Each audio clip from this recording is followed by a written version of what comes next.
All right, so real estate over the last few years, it's been a roller coaster, right? Like before COVID, we had over 7,000 homes on average for sale in Orange County at a given time.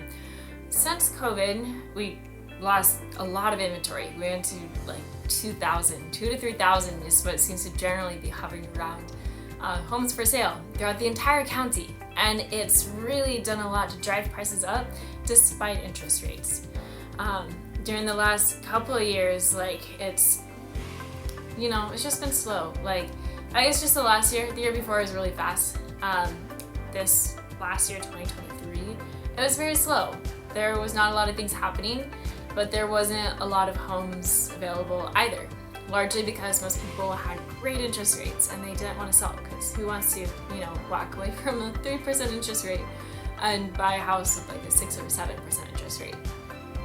So, but with all that, despite the rates being high, it's just the low inventory is really what kept prices elevated the way they were. So now, as we're entering 2024, is going to be a little bit different. The economy has generally been slowing down, and it's looking like with that, rates have already dropped. They got above 8%, now they're at 6.75%, and we're expecting them to continue going down throughout this year. So with that, as interest rates go down, that's going to make more people willing to sell because they're not going to have such a big difference in their mortgage when they sell and buy a new place, number one. So it's going to increase inventory. But at the same time, we're going to have more people because a lot of people have been sitting on the sidelines and saying hey, I'm just not going to buy now. I'm going to wait for rates to go down. And there's a whole bunch of people sitting on the sidelines doing that.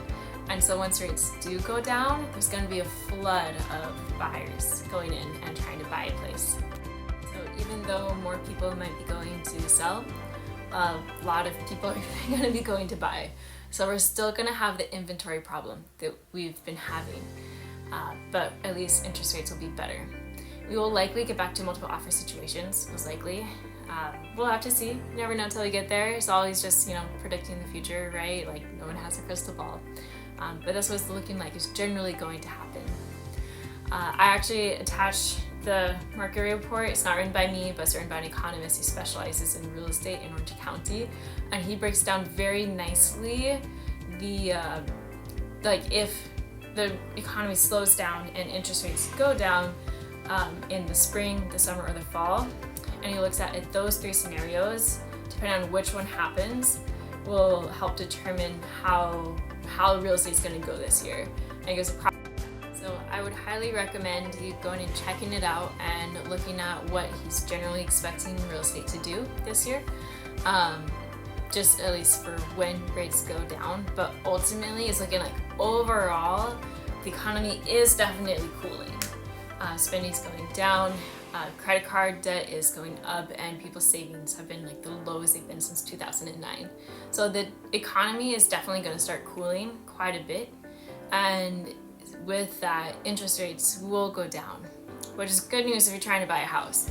Bad news is probably they're going down because the common people like you and me are in pain because just inflation's rough, So hopefully you haven't been hit too hard and you're still able to make your goals happen. So anyways, with all that, how does that affect your plans for this year? Ultimately, rates are eventually going down. It's very high chance this happening. It's what it looks like it's going to go. And that's great. Once that happens, prices are going to start going up quite a bit more again. They've been going up, but they'll start going up faster. And we're going to start having multiple offer situations again. So if you don't want to be faced with a multiple offer situation and you'd like to buy a house that's cheaper, what I'd recommend is going and house shopping before rates go down, and then you'll have a higher payment, but after 6 months to a year, once rates do go down, you can refinance and get a lower interest rate, and then you get the best of both worlds. You get a house when it was more affordable, you get a house when you don't have to deal with multiple offers, at least not as many as the others would, and you eventually get a lower interest rate, but you do have to deal with a higher interest rate for this first 6 months to a year.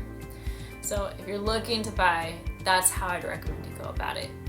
If you're looking to sell, ultimately either way, we really have low inventory So when you put your house on the market, assuming everything's done right, you should sell pretty quickly. So if you're thinking of doing either of those this year, reach out, let me know. I'd love to talk through it with you and work on putting together a game plan to help fit your scenario and your timeline the best. Hope you had a great time and happy holidays and everything. So have a great week. Talk soon.